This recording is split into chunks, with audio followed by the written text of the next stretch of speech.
8 बरस का था जब मैं निकला था वहाँ से,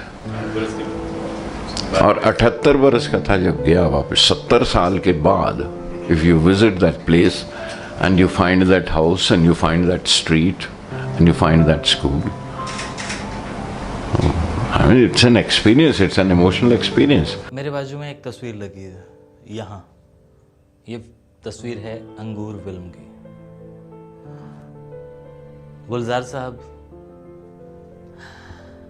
गुलजार साहब को मैंने 2-3 मरतबा कॉल किया कि जनाब दीना के लोग आपको सुनना चाहते हैं पार्टीशन के हवाले से, और उन्होंने मुझे मना कर दिया।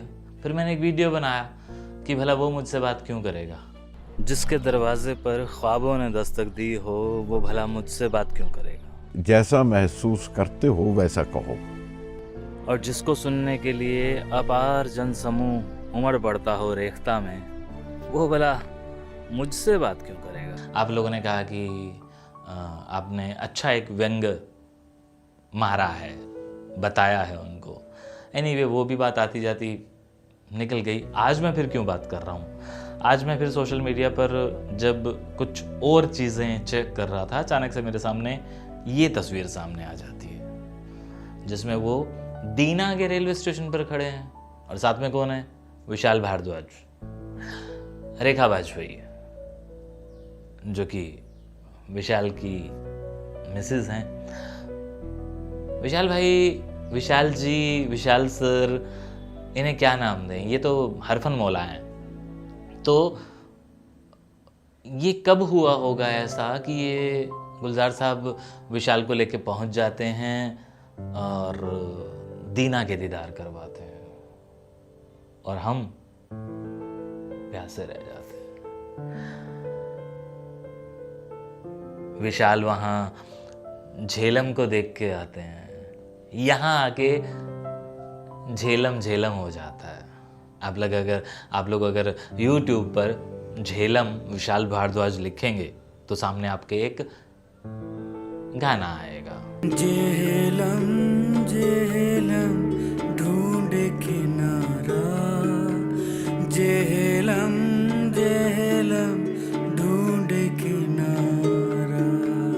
अच्छा, अब बात करते हुए, मैंने नहीं सर्च किया है कि ये लिखा हुआ किसका है, लेकिन जहाँ तक मुझे उसको सुनने के बाद अभी याद आ रहा है 100% ये गुलजार साहब ने लिखा होगा, क्योंकि झेलम की बात तो वही करते हैं। लेकिन 2012 में जब ये गए थे, उसके आने के बाद इन्होंने नवभारत टाइम्स वालों के साथ बैठकर एक गुफ्तगू की थी और एक इंटरव्यू दिया था, जिसके अंदर वो बताते हैं कि जब मैं वहाँ गया तो लोग मिलने आए, और हमारे पड़ोसियों में से एक बंदा मेरे पास चलकर आया कि तेरा अब्बा आंदा सी।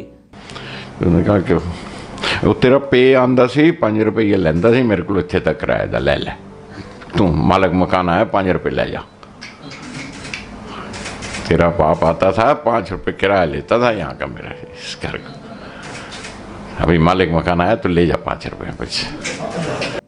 मतलब वो तब किराएदार रहे होंगे और वो किराया लेके जाते होंगे, ऐसा बरसों बरस चला होगा। जिसको वो शख्स ने अपने बच्चों को बताया होगा, उस बच्चे ने या उस बंदे ने गुलजार साहब को बताया। गुलजार साहब उस बात को सुनकर बड़े भावुक हुए थे और उस वीडियो में इस बात का जिक्र किया था। मैंने वो वीडियो देखा था। मैंने वो वीडियो देखकर ही गोपीचंद नारंग साहब से इनका नंबर लिया था, और गोपीचंद नारंग साहब ने मुझे कहा था कि यह बंदा तेरे नाल गल नहीं करेगा, और वही हुआ। गुलजार साहब ने मुझसे बात नहीं की। उन्होंने कहा कि नहीं, मैं इस मौजू पर तुमसे बात नहीं करना चाहता केशव। नहीं, कि उन्होंने मेरा नाम नहीं लिया था, उन्होंने कहा कि मैं बात नहीं करना चाहता। तो मैंने कहा था कि जनाब दीना के कुछ लोग हैं जो आपको सुनना चाहते हैं। मैं गोपीचंद नारंग साहब को भी रिकॉर्ड कर चुका हूँ, मैं मिल्खा सिंह जी को भी कर चुका हूँ, और अगर आप कहें तो मैं आपको वो चीज़ें भेज देता हूँ। उन्होंने इस सवाल, तो उन्होंने बात को ही काट दिया था। लेकिन आज मैं अपने दिल की बात सच में ये बताने के लिए कि गुलजार साहब ने हमसे तो बात नहीं की। कोई बात नहीं, हम तो चलो, मैंने अपने जो लोग चाहते थे कि मैं गुलजार साहब को नॉक करूं और अगर मौका मिले तो वो हमारे साथ बैठें, तो उन्हें मैंने कहा था कि नहीं भाई, वो बड़े ऊपर के लोग हैं, वो हमारे साथ नहीं बैठेंगे।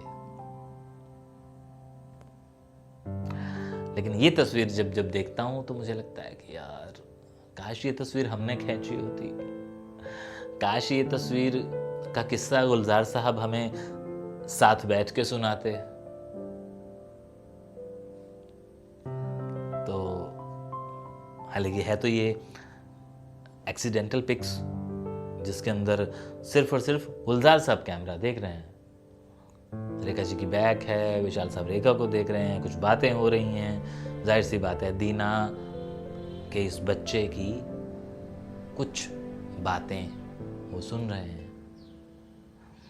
तो बस मेरा ही यही था कि हमने गुलजार साहब को कैप्चर नहीं किया, उसका मलाल मुझे तो रहेगा ही रहेगा, दीना के उन लोगों को भी जो चाहते थे। खैर चलिए, आप झेलम सुनिए, बहुत खूबसूरत कंपोज किया है, गाया भी बहुत अच्छा है विशाल भारद्वाज जी को। शुक्रिया। झेलम झेलम